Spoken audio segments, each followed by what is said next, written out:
All right, guys, welcome back to week 2 of our nonfiction text structure unit. We just finished descriptive text. I want to review descriptive text before I introduce the next nonfiction text structure. Just to review, there are 5 nonfiction text structures. We just did descriptive. We're going to do problem and solution this week, compare and contrast, cause and effect, and problem and solution.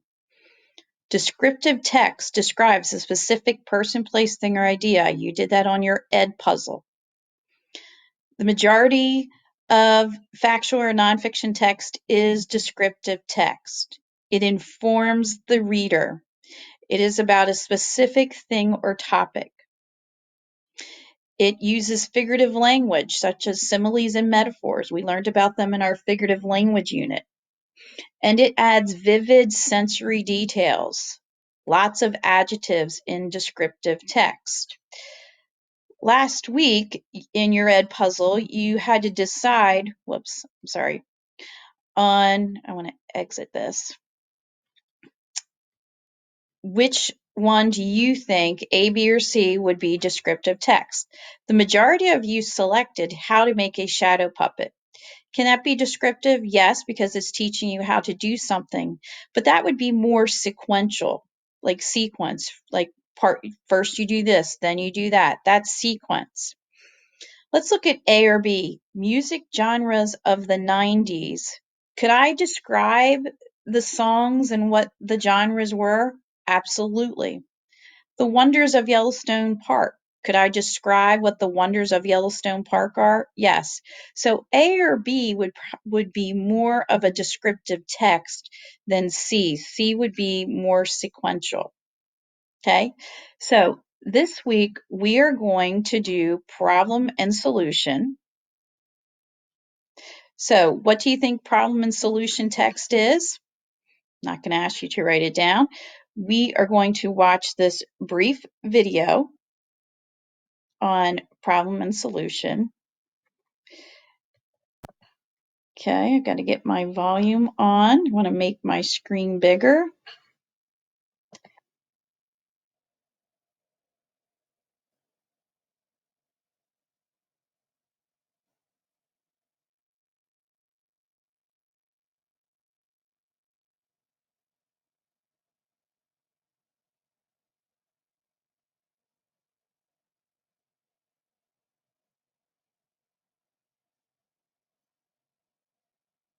Okay, so this kind of text structure highlights a problem and gives one or more solutions to the problem.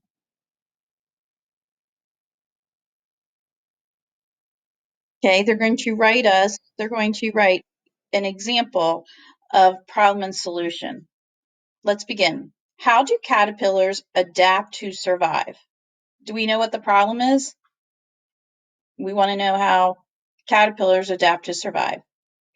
Many caterpillars rely on camouflage to avoid being seen. Did you hear a solution?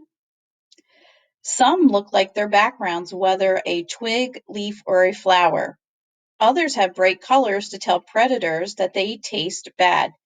Do you hear a problem or solution there? Some caterpillars even have false legs or eyes to confuse predators. Is that a problem or solution? So think about this passage. What was the problem? Caterpillars need to adapt to survive. How many solutions are there? They avoid being caught. They camouflage.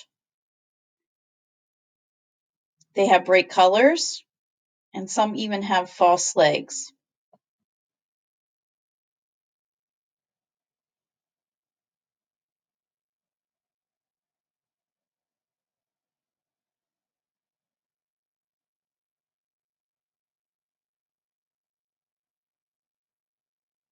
Again, we're going to get 3 titles, and I want you to make a prediction based on the titles. Which passage you think is organized as a problem and solution text? Okay, so let's look at the first one. Music genres of the 90s. Do you think that there's a problem there or a solution? Or do you think that that would be more describing the music genres of the 90s? Endangered animals of the Amazon. Can they describe the endangered animals of the Amazon? Yes. Is there a problem there? Yes. How to make a shadow puppet. That would be, again, more of sequence. Okay, there are some signal words when reading nonfiction text structure problem solution. So here are some of the signal words: problem, issue, since, as a result, solution, leads to. Okay, and that's going to take us on to the third. So now I'm going to go out of that. And I'm going to go to this section. So, problem and solution. What can we say about problem and solution? What did we learn from our slide? Let's look here. Those are signal words. So, in problem and solution text structure, a problem is presented and explained to the reader. A problem needs to be solved. One or several problems may be presented. I want to show you some graphic organizers for problem and solution. Here's one graphic organizer. Let's see if I can put this in present mode. So you put the problem, it's like a puzzle. You have the problem to solve the puzzle, there's the solution. There's another graphic organizer for problem and solution. You put the problem in the middle and you write all the solutions. Another graphic organizer, the statement of the problem, one possible solution and pros and cons of that solution, and then your decision, the second problem, and then the third problem, and the pros and cons. And then you would try and develop what do you think would be the best one in your solution, your conclusion.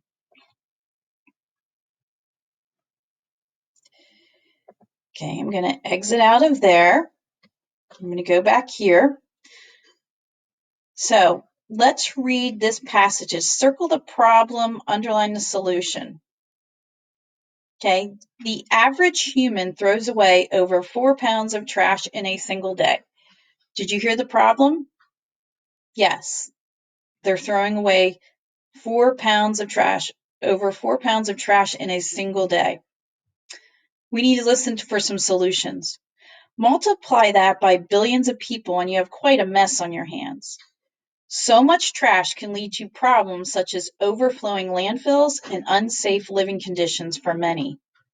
To help solve this issue, do your own small part by doing simple things like using a refillable bottles for drink or bringing reusable bags to the store. So the problem is people are throwing away too much trash. The solution is what? Refillable bottles for drinks or bringing reusable bags to the store. What were some key words that I could type over here? I see the word problem. I see the word solve.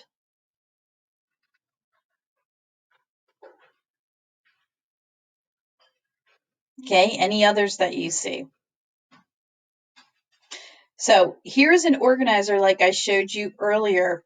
You would put the problem here. So we would write the average humans throw away over 4 pounds of trash in a single day, or I could write multiply that by billions of people and you have quite a mess of trash on your hands if people throw that away each day. And then I would write the solution in a complete sentence. I would cite evidence, my textual evidence right there. Okay. Now, my next slide, I want to escape here.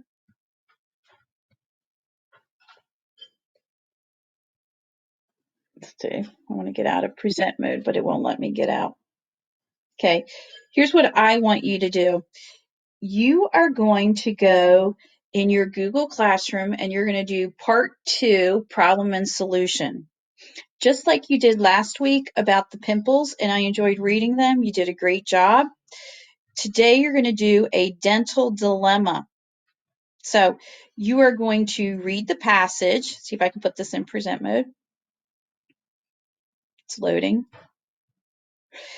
You're going to read the passage, identify the problem in a complete sentence, the solution in a complete sentence.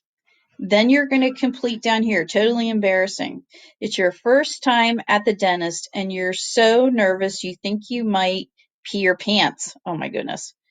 What's your solution for getting over your dentist fears? You are going to respond 7-sentence minimum.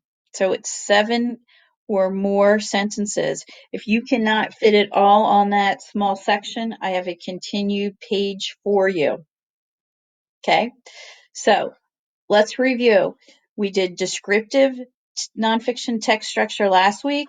This week we're doing problem and solution, nonfiction text structures. It's the way the author has organized the text. It helps you comprehend what you're reading. Usually in problem and solution, the problem is stated at the beginning of the paragraph, and as you read on, you will find one or more solutions.